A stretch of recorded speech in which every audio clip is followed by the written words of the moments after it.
Middleweight naked bikes. It's a term that we hear a lot in motorcycling, and Yamaha's MT-09 is kind of the king of the crop. There's an awesome wheelie-happy 847cc 3-cylinder monster of a middleweight bike.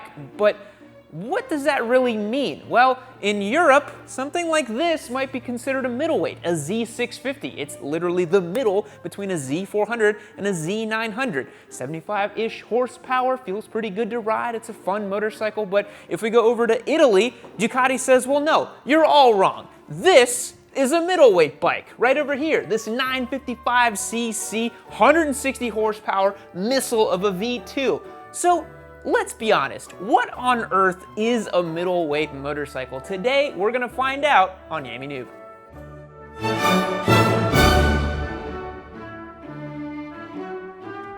So the three motorcycles you just saw are actually part of our giveaway sweepstakes. We've got the beginner bike giveaway sweepstakes here, intermediate bike giveaway sweepstakes, which is a new one, and our expert bike giveaway sweepstakes over here. Hit the link down below to yammie.co and find out how you can get entered to win each of these motorcycles. There's also two more over here for the beginner bike giveaway sweepstakes. We've got the CBR 500R and the Triumph Street Scrambler. It's pretty awesome. If you bundle for a bunch of sweepstakes, you save on that as well, and you get access to the best community of motorcycles on the internet by way of our Discord servers. It's pretty awesome. Hit the link down below and check that out. You can also get merch and get entered to win that way too. Now let's think a little bit more about middleweight motorcycles. So Spike, you and I were talking about middleweight bikes earlier, and we're trying to figure out where the industry definition comes from, and I think it's sort of an outdated term, right? Yeah, so the thing that we landed on was that middleweights came from journalists who needed a shorthand definition for 600s back in the day. So you had your 300 starter bike, you had a bike in the middle, the 600, and then you had your 1000. This was super common among the big four, where you had R6, R1, FZ6, FZ1. So it was really easy to just say, well, okay, your middleweight is the one that's in the middle. Yeah. And now if you look at the modern middleweight class, this is probably the easiest one to define as middleweight because it's right between the Z400 and the Z900, right? So this is technically a middleweight. Yeah, this is to me the most pure middleweight definition. Yes. But this is also a middleweight, right? But it's the bigger of the four because you have MT-03, MT-07, MT-09, MT-10. Yeah. So technically this is a middleweight. Yep. But it's like, where in that middleweight world is it? Because it's almost 1,000 cc's and the big boy's 1,000 cc's. And then if we want to stretch it, what's another 50 cc's to the Ducati? Yep, this is Ducati's super middleweight sport bike with 160 horsepower and 955 cc's. And to add even more confusion, this bike's getting a 50 cc bump next year to 890 cc's, and Yamaha says it's a hyper naked on their website. So it's just a mess, this middleweight category. We can even push it into cruisers, right? Yeah. So we have the 883, 1200, and big twins, where the 1200 and 1275, which we got in the other room, is technically a middleweight. Yeah. The term is really meaningless at this point. It is. It's just absolutely bananas how this middleweight category has grown up with all these new naked bikes and everybody's getting dissected and bisected. We're not even going to talk about KTM's Duke lineup because that's just a mess. There's so many Dukes and half of them are technically middle, you know? So it's just really nuts to see what the categories become, but I think the best way for us to figure this out is let's ride two of the most pure middleweights and see if there's any riding difference. Something tells me there's going to be a big difference between these two. Absolutely. Let's get them out on the road. Let's do it.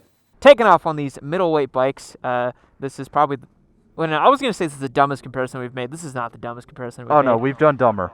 Yeah, we've done dumber. But these are both technically middleweight bikes, whatever the hell that means. And yeah, we're going to ride them around and see if they have anything at all in common. I don't think they do. I think the only thing, without having really spent a lot of time on both of them, the only thing they have in common is they don't have plastics. Yeah. You know, and they're between some small version and big version of themselves. Yes. Yeah. And I guess we're going to find out exactly how good they really are for middleweight bikes. I suppose so. But, I do have something I need to mention before we get started. It's the sponsor of today's video. Oh, my God. Did you bring a Manscaped razor with you? Dude, I always got it on me. Why? Just in case you gotta buzz your chest Yeah, hair I'm or just something? gotta go right now. I gotta get a little buzz going to do that. So guys, Manscaped is a supporter of today's video. Hit the link down below and use the code Yammie for 20% off this amazing shaver that is so portable. You can bring it out here. I don't think I've ever brought a Manscaped out into the open here in the beautiful sunlight, but look at that. The ceramic, skin-safe blades. You turn it on, always charged, always ready to go. So much battery life. Wow. Just gonna holster this back in there in case I need it later. And we'll get going. It's a pocket-sized ball shaver for all of your nut shaving needs on the go. Your nut shaving needs on the go, pocket size. Talking about pocket size, this thing does feel pretty darn small. Yeah, I think that's a common thing with middleweight bikes is they're kind of smaller. The MT-09 is kind of a petite motorcycle. It's not too big. The thing that I find most interesting about that is how light it is. Getting back to the weight part of middleweight, it is very light. Do you think that middleweight bikes need to be under a certain weight? Well, here we go again with this, because you can bring in a cruiser, right? And cruisers' weight doesn't matter. Yeah, it certainly doesn't, as we schlepped the Harley around the shop. But, I think that's one thing, is middleweights do tend to weigh less, but, that is just the naked bike segment, I would assume. A middleweight adventure bike and, a full-size adventure bike might have a couple of pounds, but they're still not going to be as light as something like, a dual sport. So I don't know if weight actually matters. Again, this is just such an infuriating word that the industry has come up with. Yeah, because all it really means by definition is just a bike that has like a family of bikes, and it's between the displacements of the small and the big one, which some manufacturers like Yamaha have 4 motorcycles in their naked bike lineup. Kawasaki kind of has 3. If you want to count the H2 naked bike, I guess they have 4, but I don't really think it counts. KTM has, I don't know, 10? How many Dukes are there? I think we counted it. There's like 12 Dukes or something. Yeah, so you could still get yourself a 690. You got your 790. You got your 890. They did make a 990 at one point. So, I mean, they've had 1,000 different Dukes, and they just keep making it. So how does it feel managing? Because one of the things that I'm not having to deal with here is power, right? I don't have to worry at all about my throttle control on this bike. It's super easy for me to just ride it through these tight twisties. You can get up on the seat and move around. It's not a scary motorcycle at all. And this is, I think, one of the most approachable motorcycles in the middleweight category. No, the Z650 is an excellently approachable bike. The MT-09 is probably the polar opposite of that. This is an angry motorcycle. I don't know why it's so angry, but it just wants to beat you up all the time. It just pulls so much harder than it has any right to, and as you guys probably saw in my first impression video, it just kind of wheelies when it decides it wants to wheelie. Yeah, so I don't think, and this is why, it's interesting we talk about middleweights, because I'm like, I don't think middleweight is directly correlated with length of time on bikes or experience or that kind of thing, because it could mean anything, right? So like, someone can get an SV650 and, they could use it as a commuter, they could use it as a track toy, maybe it's their first bike. Whereas an MT-09, that kind of starts drilling down a little bit more. I don't think a first-time rider should probably start on an MT-09. That's a little bit crazy.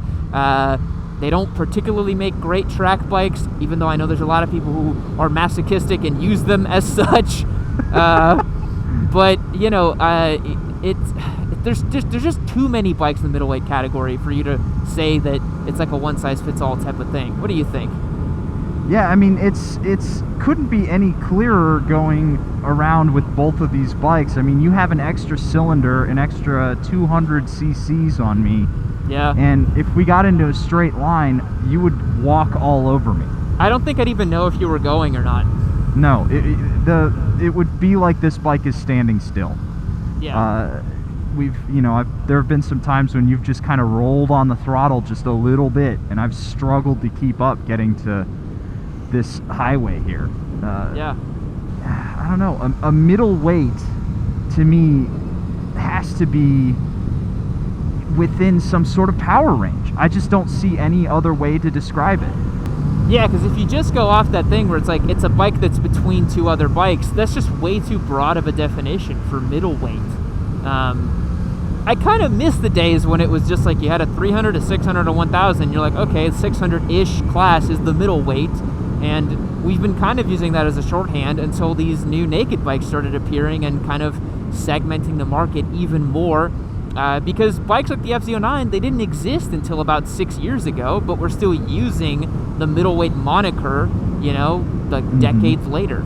I am in third gear, 40 miles an hour. Cool, I am too. All right. All right, you ready? Yep. 3, 2, 1, go. Yep, there you go. Bye-bye. It's the thing that makes me the most angry about the middleweight term is that there's such a gap between these two different bikes. Yeah. And yet you can see them theoretically in a comparison video. You know, I've definitely seen all of these middleweight naked bikes show up on something like your motorcycle.coms or all of your middleweight bike shootouts. My favorite thing we did is before we started shooting this video, I just did a Google search and I was like, middleweight motorcycle, and I just started seeing what came up, and it was just an absolute melange of basically any bike under this kind of 600-ish category. I was like Daytona 675R, F900 BMW, Yamaha MT-09, Z650, like all those bikes actually came up on a search of me just saying middleweight motorcycles, you know? Mm-hmm. It's kind of it's a silly term. It's just generally a silly term, just because if you look at the riding characteristics of both of these bikes, they're just so ridiculously different, you know? Even though to the naked eye, they'd look very similar. Ah, the naked eye. I see what you did there. To any just regular, untrained normie, Yeah. these are the same motorcycles. Mine's just black and green, and yours is Gray. Yeah. gray. It's funny you mentioned that about normies thinking the bikes are the same. As an anecdote, I remember a few months ago when I got my KTM 250, my dirt bike, I sent my brother, who knows nothing about motorcycles, a photo of the KTM, and I was like, check it out. And he was like, don't you already have a dirt bike? I was like, what are you talking about? He was like, your Ducati, that looks the same.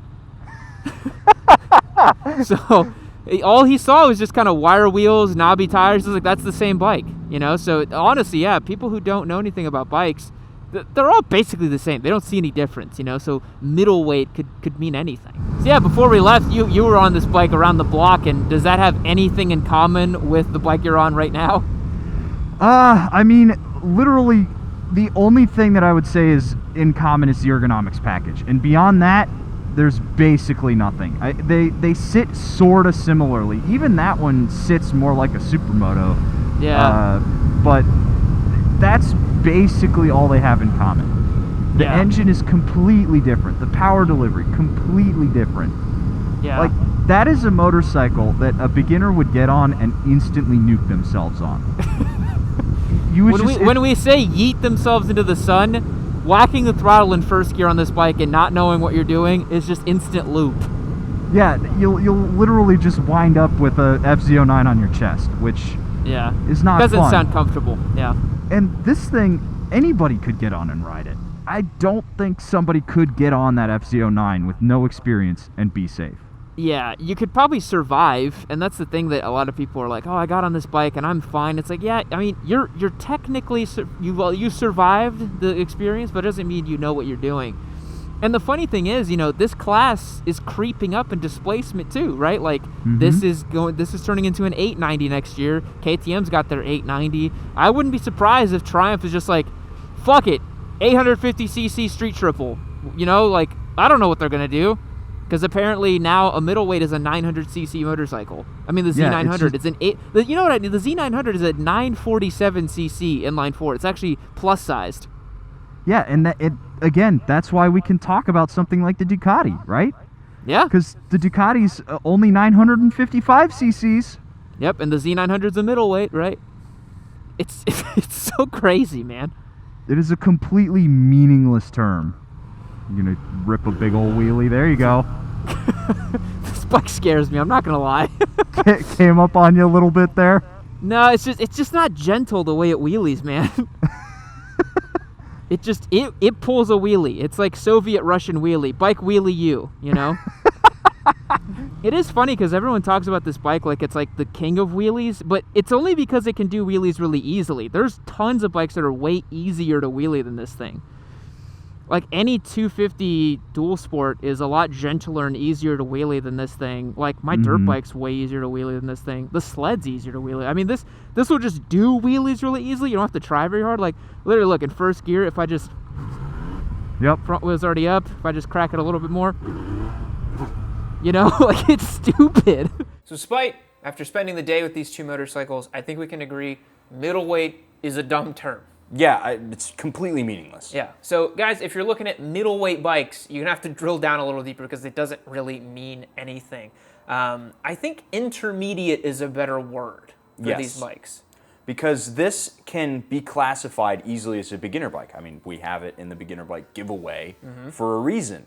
And this, you put a beginner on it like we set out on the road and they're just going to yeet themselves into the sun. Yep. This is a horrible starting place. Bad starting place. And you could theoretically call a middleweight a starter bike, like this. Yeah. So calling it an intermediate does make a lot more sense. Yeah, and I also think when you look at the natural progression that at least I've seen and you've seen, and we both have gone through actually of motorcycles, you start small, you go intermediate, you go big, and then you probably come back a little bit. That's really common from what I've seen. You know, like guys will go to a leader bike and then 2 years later they're back on an SV650, you know?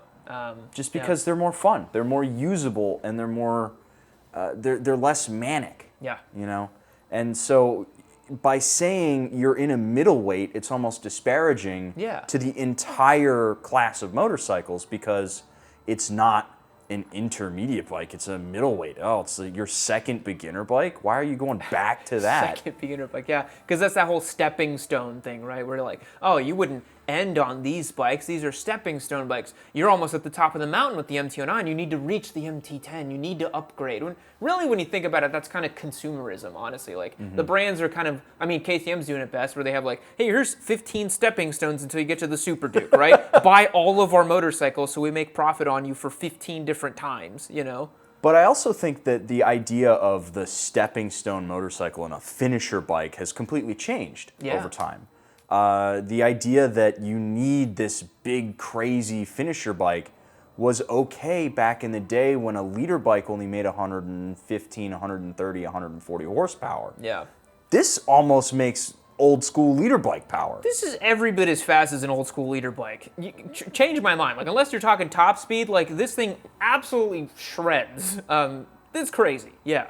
And, you know, the idea that middleweight hasn't grown with changes in displacement, changes in power characteristics. Yeah. It's really stayed stagnant, and that's why we need to kind of just do away with the term in total. Yeah, where now in the year 2020, going into the 2020s as a decade, especially with emissions regulations and that kind of stuff, I mean, this bike's getting bumped up to 890 next year. You got the KTM 890, the Z900. That's the new middleweight category, and they're all almost 1,000 cc. So again, it doesn't really mean anything to call it a middleweight.